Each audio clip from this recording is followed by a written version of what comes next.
What is going on, gunfighters? Welcome to Gunfighter Life, the podcast where we talk about guns, gunfighting, tactics, ballistics, survival, protecting yourself, putting meat on the table as a man, the right way, with God at the center, Judeo-Christian values, and real-world first-hand experience. I am blessed to serve you as host.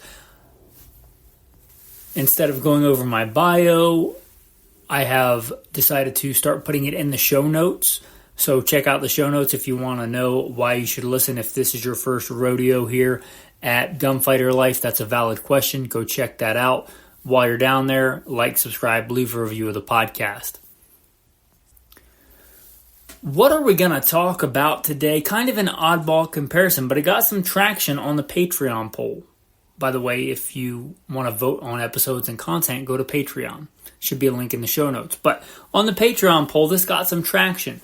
Cartridge comparison, the 357 Magnum, by extension the 38 Special, versus the 22 Magnum.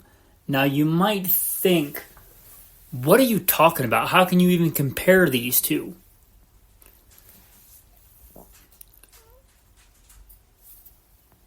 The 357 Magnum is the handgun powerhouse that, stops bad guys and makes them defecate in their diaper. And the 22 Magnum's a little pipsqueak of a round for, shooting prairie dogs. How can you even compare them? Well, I would submit that we get really nitpicky sometimes, myself included, when I talk about the differences between like 308 and 30-06. There are some differences, but not very many compared to these two cartridges. I got to remember, and we should all remember and take a step back, that we weren't born with a pistol in our hand. We weren't all born butchering elk or deer or whatever. We all had to start somewhere. We didn't pop out of our mom's womb with a ballistics catalog in our hand. And a lot of people getting into survival, and the subtitle of Gunfighter Life is Survival Guns, go down these rabbit holes of what should I stock, what should I settle on for go-to survival rifles and handguns. And these two come up quite a bit. So whether you're a newbie or you are intermediate or advanced in the survival gun arena, I think it will be a fun and curious comparison on the 357 Magnum versus the 22 Magnum. Let's start off with some similarities. More than you might think. Both are Magnums, right? So there's something, whatever that means. It doesn't really mean a whole lot. It's more of a marketing term, but they're both Magnums, meaning they're both generally more powerful than similar bore sizes in that arena. Like the 357 Magnum is more powerful than the 38 Special. And the 22 Magnum is more powerful than the 22 long rifle. So they both got that going for them. They're also both straight-walled cartridges. Kind of interesting. Now, some big differences here. They are vastly different in many other areas. You are talking about a rimfire versus a centerfire. So right there, you're at a big disadvantage. I don't care how reliable you tell me your rimfire is. Rimfire ammunition is, in general, less reliable than centerfire ammunition. Now, you might be able to hedge your bet there and go with like the most advanced, reliable, like Olympic grade target ammunition in 22, rimfire. And you might get up there in reliability versus the worst garbage bargain basement made in some former Soviet country or in China by slave labor, right? You might be able to get some really, really unreliable centerfire, but in general, the vast majority of the time, centerfire is more reliable than rimfire. So right there, that's a big advantage if we're talking about survival guns. Centerfire is more reliable. Centerfire is more reliable. Centerfire is more reliable. Period. Let's talk about ammo availability. Neither one of these are what I would call like the top 5 calibers in their,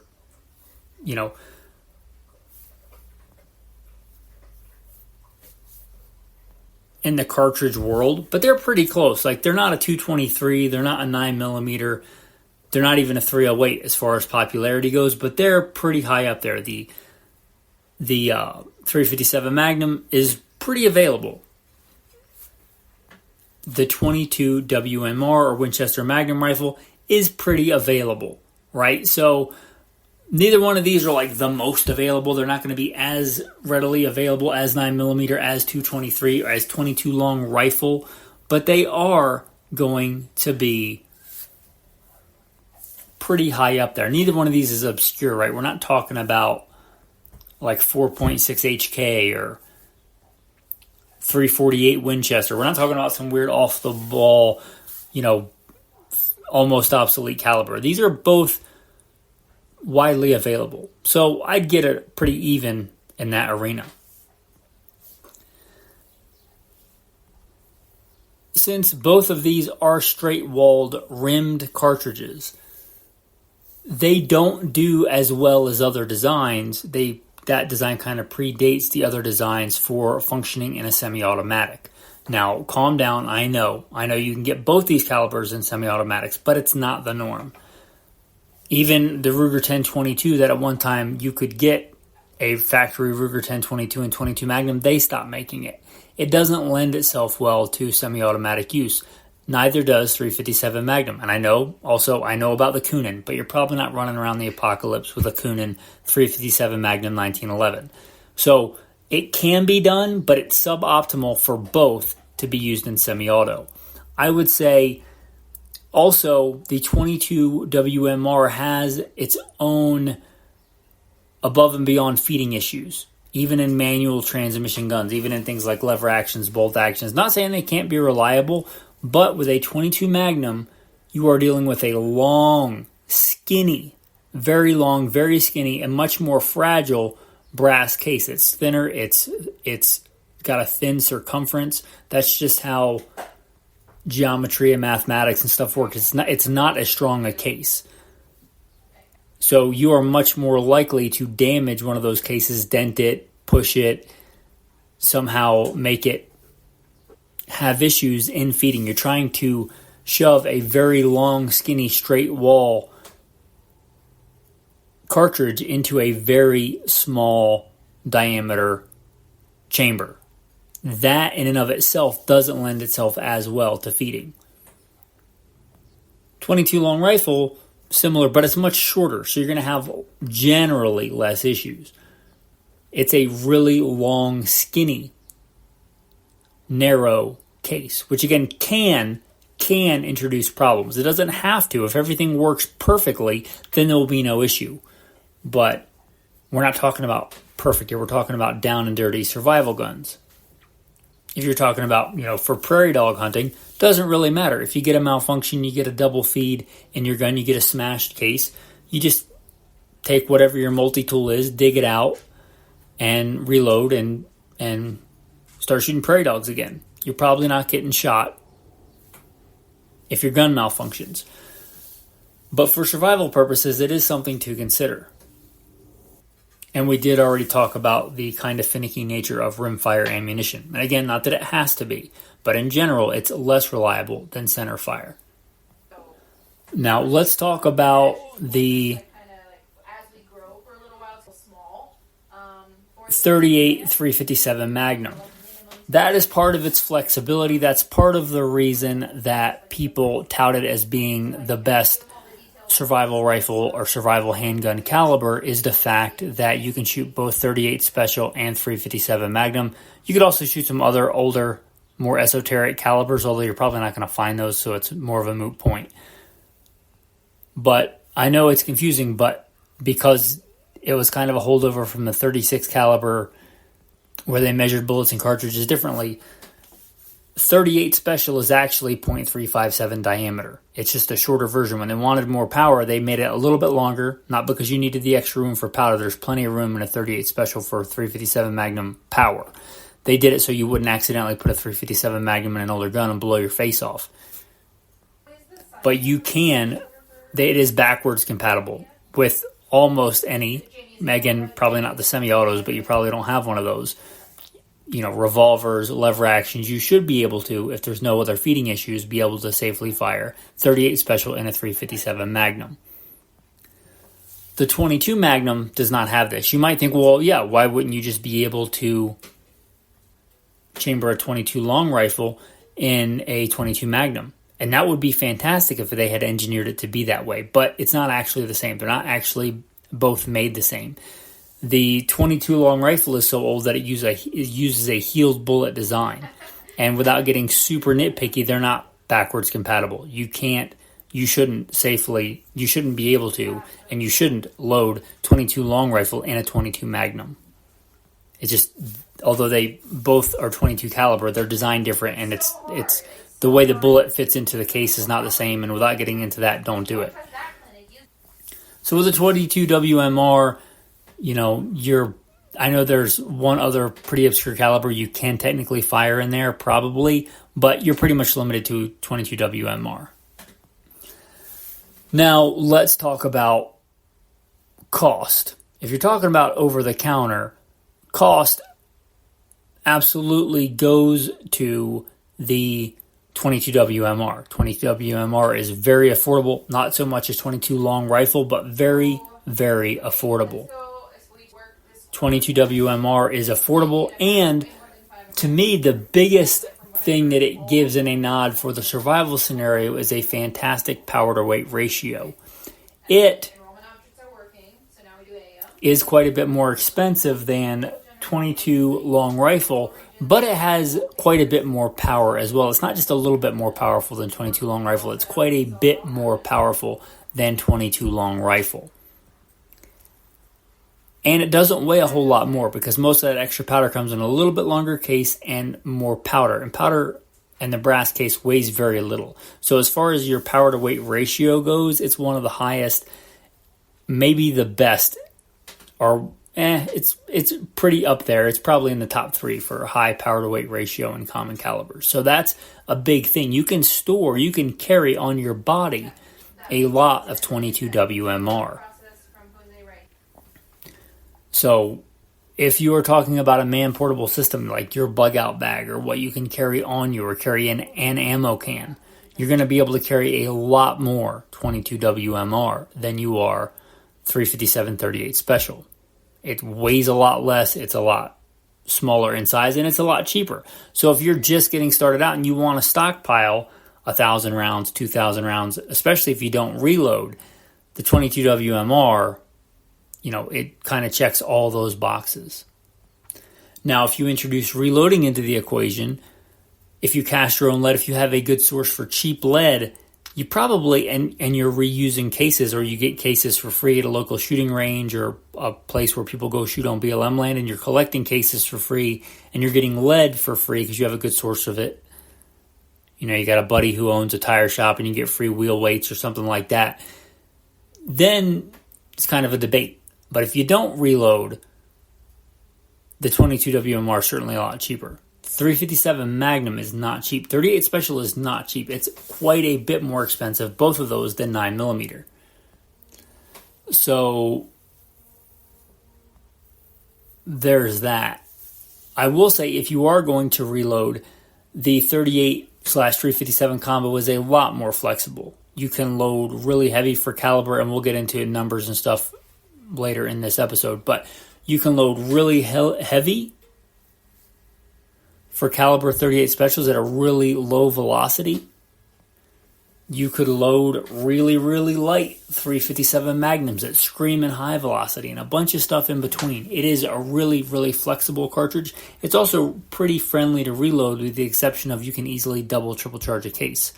Which, if you don't know what I'm talking about, don't worry about it because you're probably not a reloader. But there's a lot more room, and it's a lot bigger cartridge than it needs to be because it was designed in an era, the 38 Special, anyway, it's a lot bigger than it has to be, so you can fit a lot more powder in there. But it also lends itself to being very flexible.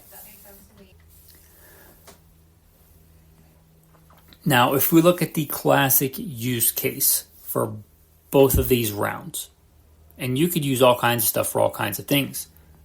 I could use a spoon as a melee weapon. It's not a K-bar fighting knife. I can use a pocket knife as a screwdriver. I really would recommend against that unless it's you absolutely necessary. It's not the right tool for the job. Don't dull and chip your knife trying to use it as a screwdriver. So you can use both these calibers for a lot of different things. But let's talk about historically their main bread and butter, what they were really designed for. The .22 Magnum was designed to be a high velocity rimfire, high velocity for a rimfire, not high velocity compared to like a 223. A high velocity rimfire, quite a bit more powerful than .22 long rifle for small game and varmints, especially varmints. Let's call it medium small game or small game at longer ranges. Like you're going to have a lot longer max point blank range with .22 Magnum than .22 long rifle. You're going to, I think, ethically be able to step up and take larger game at longer ranges. Things like what I would consider medium small game. Foxes. Coons. Raccoons, that is. Bobcats. Woodchucks. Rock chucks. Porcupine. That's kind of what that cartridge is designed for. That's kind of its sweet spot. Either longer range rimfire or a little bit more power for a little bit larger game. Now, 22 long rifle will do all those things, but you're getting more power at the same range with the .22 Magnum. That's really, it's what it was designed for. Again, you can use it for other things, but medium small game and varminting when you want more powerful than a .22 long rifle and you don't want to step down in caliber to something like a 17. That's really what it was designed for and where it shines. The .38 Special, we'll start with that one because it came first. That was designed as a revolver round, a policing round, and it was on the hips of, law enforcement for decades and decades and decades in America. It did have some military use, not as much, but really for law enforcement, for a carry-size revolver, a Smith & Wesson K-frame or something like it, that's really where that round shines, as a revolver round in a medium-sized revolver. I know it's used a lot today in lever actions, but it wasn't really designed for that. The older lever actions are going to be in something like, 4440, 3855, 3030, 35 Remington, 2520, you get the idea. But it is today available in a lot of lever actions, although that's not what it was designed for. It was designed for being carried on your hip or in a backup gun in a revolver. Now, when they wanted more power, because the .38 Special, although it can be effective, it's really, even as far as handguns rounds go, it's not great. It's okay. So there's something called the .38 Special Plus P, which is what it sounds like. It's a plus pressure, a little bit more powerful than the .38 Special. But when they wanted even more, they made the case a little bit longer again so you wouldn't blow up an older gun. They made it a little bit longer and put a lot more power into it. Although when you look at the two rounds, the 357 Magnum is only a little bit longer. It's quite a bit more powerful. And that was designed for Magnum handgun use. It was used by law enforcement, but not for nearly as long as the .38 Special, because not long after it was introduced, we started seeing more reliable semi-autos. There was a few decades in there, but a lot of cops still carry .38 Special. But Magnum police use and handgun hunting, like Magnum handgun hunting, the people that wanted more power than the .38 Special. And it got a good reputation on the streets for Magnum handgun use. And before the advent of the .44 Magnum, it was kind of seen as the handgun hunting caliber if you wanted to limit yourself and handicap yourself by hunting with a handgun round or a handgun itself. So that's really the use case scenario for the 357 Magnum. Now let's talk about some numbers. The .38 Special 357 Magnum, I know you can get way off the reservation on this and go with different weights, but I said it was pretty flexible. But common loads are going to be 110 grain to 180 grain. That's a wide range there, but 110 grain to 180 grain. Those are going to be pretty common, and a lot of your real common ones are going to be 125, 148, 158. Those are probably your most common. 130s. 130 like FMJ, that's also real common. So 125, 130, 148, 158. Those are pretty common. For the 22 WMR, again, I know there are outliers, but real common is going to be like your 36 grain, 38 grain, 40 grain. Nowhere near the variety of, wide swaths of grain weights, even by percentage, that you get with the 38 357. But 36 to 40 grains, you can get a little bit heavier, get a little bit lighter probably, but that's kind of your sweet spot.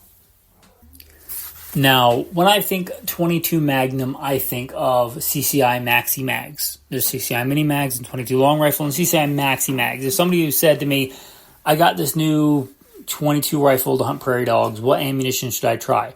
Well, obviously that depends on your gun and if your gun likes it, but I'd say a good place to start is CCI Maxi Mags. I'm not sponsored by CCI.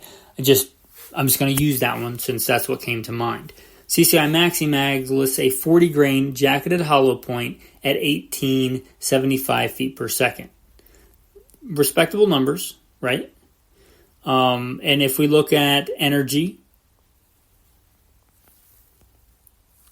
that lists energy of 312, muzzle energy, 312 foot-pounds. Now, those are rifle velocities. And again, I don't want to mansplain to you guys, or tactisplain to you guys, but people have different levels of knowledge. Those are rifle velocities. When you cut down inches on a barrel, unless you go to the crazy extreme, you're going to lose velocity. Thefiringline.com is where I'm getting this info. So by the testimony of 2 or 3, you should test this or double check these numbers. But it lists a 4-inch barrel, 22 Magnum with that load at 1412. So you're losing quite a bit of velocity, using 400 feet per second. Not surprising since you're going from a rifle to a handgun. Now, if you go to an even smaller barrel, like 2-inch barrel, like a super subcompact or a J-frame revolver, you're looking at 1144 feet per second for the CCI Maxi Mag 40 grain. Now, if we are talking about 357 Magnum, somebody says to me, I want to carry a 357 Magnum wheel gun for self-defense. I'm not here to argue with them. They say that's what I'm going to carry. That's just what I'm going to carry. I'm not considering anything else. It's going to be 357 Magnum revolver or bust. What do you recommend for a good load? Again, test to make sure it works in your gun. Make sure your gun likes it. It shoots point of aim, point of impact. But the one that comes to mind is, and again, I'm not sponsored by CCI or Spear, but Spear Gold Dot 357 Magnum 125 grain. And 125 grain 357 Magnum is kind of the one that has a lot of that street cred, one of the original loads. And the Spear Gold Dot has been around a while. It's one of the most, in 9mm and 40 and 45, it's one of the most well-known lines of defensive handgun ammunition. Well, let's look at their numbers here for that 125 grain 357 Magnum load. It lists 125 grain at 1450 feet per second. So 1450 feet per second, that's going to be a handgun velocity. And we're looking at, just to energy, we're looking at 584. So with the 22 Magnum, we're looking at a little over 3. This one we're looking at 584 for foot-pounds of energy. Obviously, the 357 Magnum is more powerful.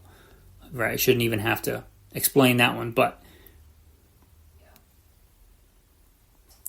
now, I had a hard time tracking down some hard numbers for the 357 Magnum and that specific load out of a rifle. But you're going to gain substantially more velocity, several hundred feet per second. So do your own research on that. But I couldn't find what I consider good reputable sources that agreed on the velocity on that. But you're going to pick up several hundred feet per second. Now,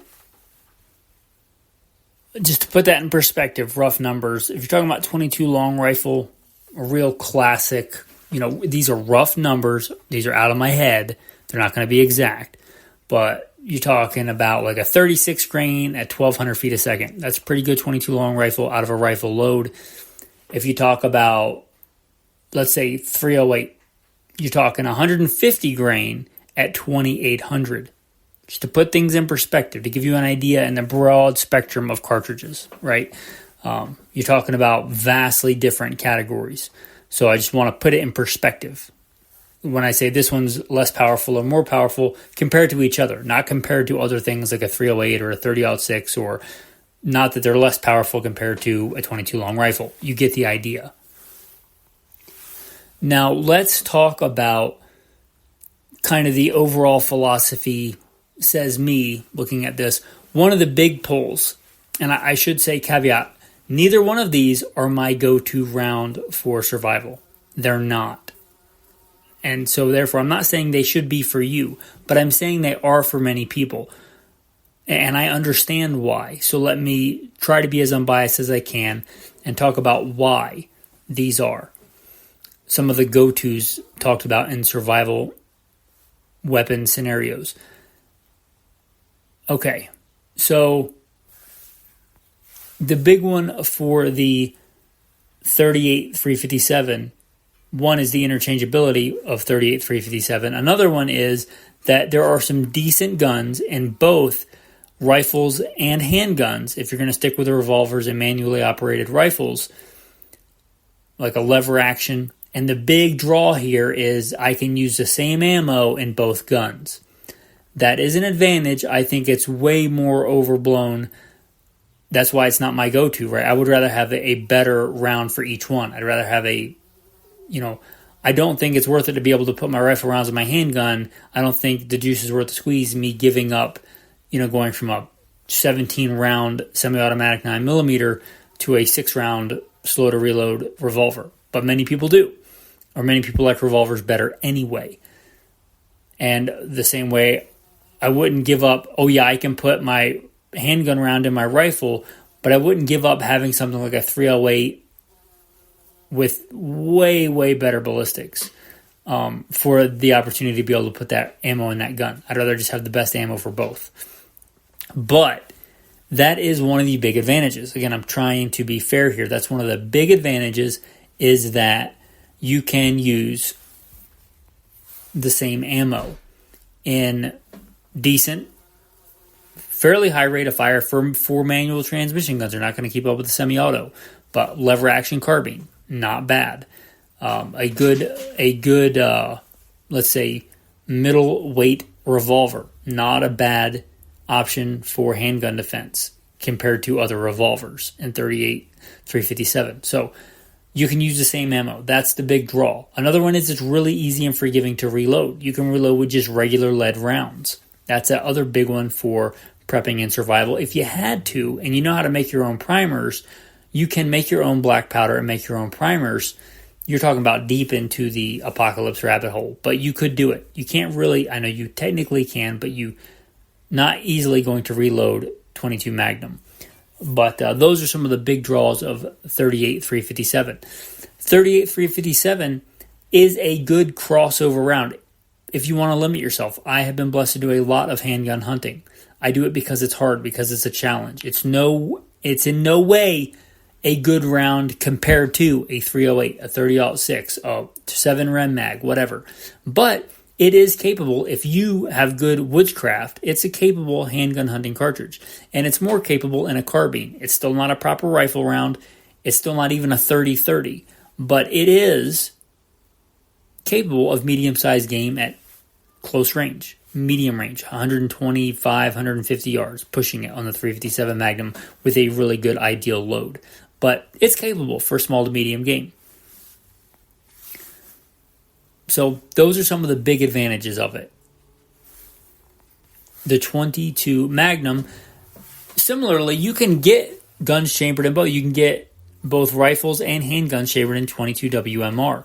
There are quite a few semi-autos now chambered in 22 WMR. None of them, going back to the AMT, to some of the newer guns, none of them have a reputation for being super reliable. Yet, if you load the magazine just right and lube the cases just right and, do a cartwheel before you start shooting and do all the things, maybe it will work out fine.